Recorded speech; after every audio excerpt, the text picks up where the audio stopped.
Doohochoi and Francis Ngannou.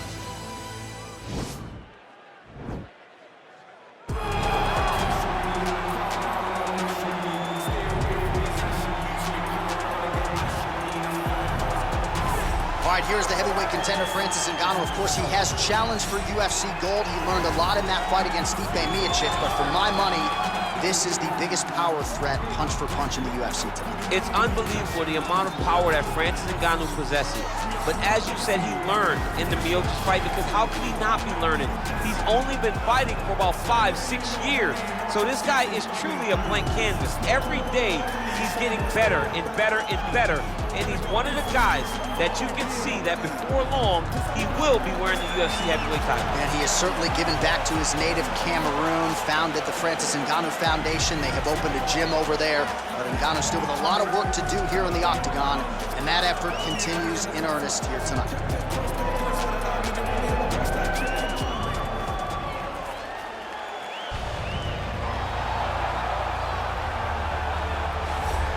All right, here he is, for my money, Mike, the most well-rounded fighter in this division, a true mixed martial artist at his core, and he believes he'll have a lot of advantages in this matchup tonight. Everyone talked about him being well-rounded.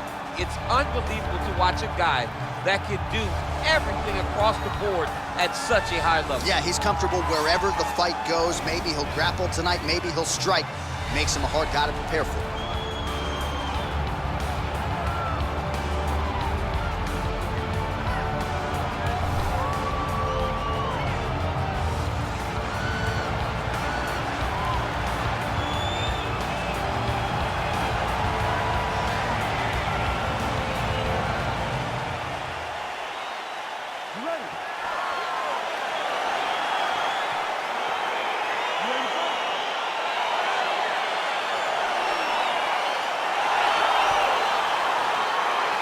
All right, so here we go with the start of round one. I can tell how excited you are for this matchup. Seems to be a striking advantage on one side, but maybe not.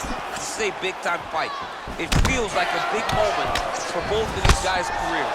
Who is going to be able to implement their game plan the best in this matchup between these two big-time athletes? Oh, and there's another leg kick for good measure. So doing a really good job with that weapon here tonight. And if you're trying to slow your opponent down, mission accomplished so far. When you can land that many leg kicks, you start to affect the movement. You start to affect the hands. Everything changes when you're blasting someone over and over and over with leg kicks, and you start to see the damage, not only in the legs, but in the facial expression of his opponent. Oh, nice land there with the punch. You see, he's taking advantage of what is an obvious edge and reach. Right punches there. Nice job with that follow-up shot as well. Big punch lands over the top. How's he gonna follow this one up? And Ngannou gets touched by that leg kick attempt. Mixes it up nicely in terms of staying heavy and also staying active. Oh, just a killer jab there from Francis Ngannou. I don't know about you fighting this guy, man. Aren't you coaching high school wrestling instead or something? Gilroy Mustangs. When they say Ngannou, I say, I got a tournament this weekend. I'll see you guys on the flip side. He's got to be careful dipping his head when he's throwing that jab. Well, a lot of people think he might have the best jab in this division, certainly using it effectively here. I mean, one of the best jabs in the world across all combat sports. The way that it just comes out, it's beautiful. The backside hand is always at the chin. The elbows tucked to the ribs. The jab goes out. The jab comes right back to the face. It's picture-perfect technique, almost like a Taibo class or something like that. Big, powerful punch lands. Now he gets back to range. So we pull up the stats for you now. 32 total strikes have landed for Francis Ngannou. Oh, nice jab by him there, and I guess on the other side, hard to get your offense going when your head keeps getting snapped back like a Pez dispenser. Every time he tries to go forward and use his own offense, the jab is stopping him in his tracks. He's doing a great job of fighting behind it. His opponent got him in the clinch. He needs to break away and get back to his range because he's taking punch after punch from his clinch position. Whiffs on the straight right hand. Struck over the top, and now his opponent in a world of trouble. Beautiful level change. Make him think you're going low and then come right over the top with that beautiful overhand. Great punch. Now goes in and secures tags him with the left hand.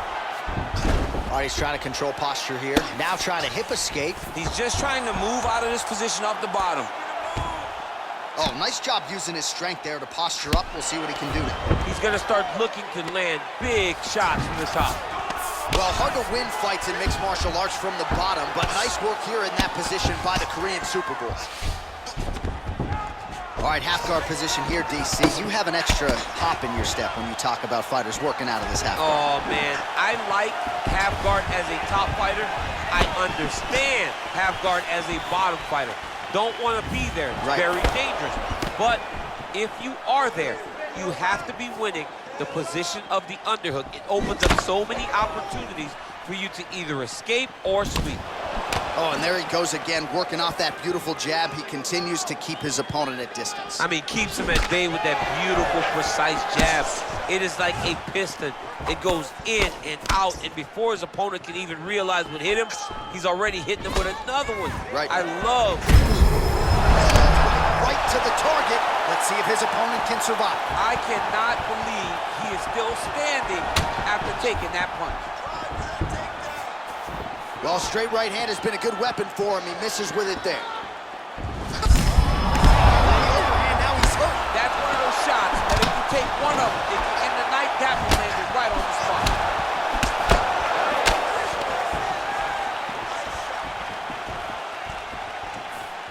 30 seconds now to go in round one. And he landed the right hand there. 20 seconds to go in round one. Straight right hand now, just misses. Well, he's got the reach advantage. You might as well use it. Nice job there to find a home for that jab. Nice strike. Horn sounds for the end of round one. All right, that's the end of the round. And our cameraman all over that cut on the cheek. That thing is getting wider by the minute and only getting worse. Cut man gonna earn his money tonight. All right, so we now look back at some of the action from that previous round, DC. A lot of good highlights on both sides. I mean, a lot of good highlights from both competitors. They both should be very proud of what they accomplished. But I'm telling you, man, I'm not sure they can keep this up. If they land at this clip for another 5 minutes, somebody's going to sleep. Here we are, early round two. Beautiful strike. Well, he's always on the counterattack, but a nice leg kick there by the Predator, Francis Ngannou. Beautiful kick. Oh, how about the right hand from Francis Ngannou? It's hard to watch. I can't imagine it feels awfully good. You watch Francis put out an entire generation of heavyweight that came before. There as he lands, and maybe time to get the bonus checks ready. I mean, this fight is about done. He's got him hurt very bad with his head kick. Now he has to find one more strike to end the night. All right, so he's landed some good shots. You hate to be overly critical, but nothing really in terms of combinations tonight. Well, the jab has been looking great. How about jab, jab, right hand? Right. Because eventually you're gonna have to put something on your opponent that's gonna really make him pause. I believe the jab has been working so well, if he drops a big right hand after it, he may be able to finish his fight. Yeah, he's mixing it all up. He loaded up there on that high kick. And just misses with that big right hand. Oh, big punch lands. Oh, man, that couldn't have been good. Flush knee lands to the body by the taller fighter. Single collar tie now. And now he engages in a Muay Thai clinch, and I think a lot of people watching wonder how you can control an opponent like that. Hard to get out of. It's very difficult to get out of. Look and notice how tight his elbows are as he's maneuvering and moving his opponent into positions where he can get off his strikes. Ngannou's lower jaw now starting to show signs of swelling. Punch over the top. And potentially a critical takedown here. 3 minutes to go in the round. Keeping busy here off of his back. Nice offense from the bottom. Pretty good work with the strikes here off of his back by Choi. Well, there are few things more fun to watch in mixed martial arts than these type of transitions and scrambles on the ground. High-level grappling can really be entertaining. Well, anytime you are in a ground fighting situation with this fighter, you're potentially playing with fire. So a much different approach from him here in round 2. Took him a while to find the range, get in his striking rhythm. He has found it here, and as a result, has really picked up the pace in round 2. Oh, and he lands another punch there, and you can tell at this point, he is going right at that cut on his opponent's eye. Right at the cut on the eye, just making sure he knows that I'm going to be targeting it. Keep your hands up, and when the hands go up, he will then change the target down low, trying to find finishes. That one appeared to stun him. What a fantastic strike to throw at the exact right moment. He deserves this moment. Finish the fight. Oh, he's hurt bad. He's hurt bad, John. He's got to press him. He's got to go chase that finish down now. Now look at him jumping in to try to get the finish. Oh, worked hard to get up again, but he looks like he's compromised. He needs to start looking to finish now because he's got his opponent hurt very bad. Well, he works hard to get up again here, but he looks hurt. Oh! And just like that, the fight is over. Holy smokes! What a fight! Just an absolutely gorgeous shot to spell the end for his opponent. Crowd is absolutely loving it. He gets the near-perfect land. I'm not even sure his opponent saw it coming, but just the way he drew it up here tonight, saw that little crack of an opening and barged right through it to get the knockout.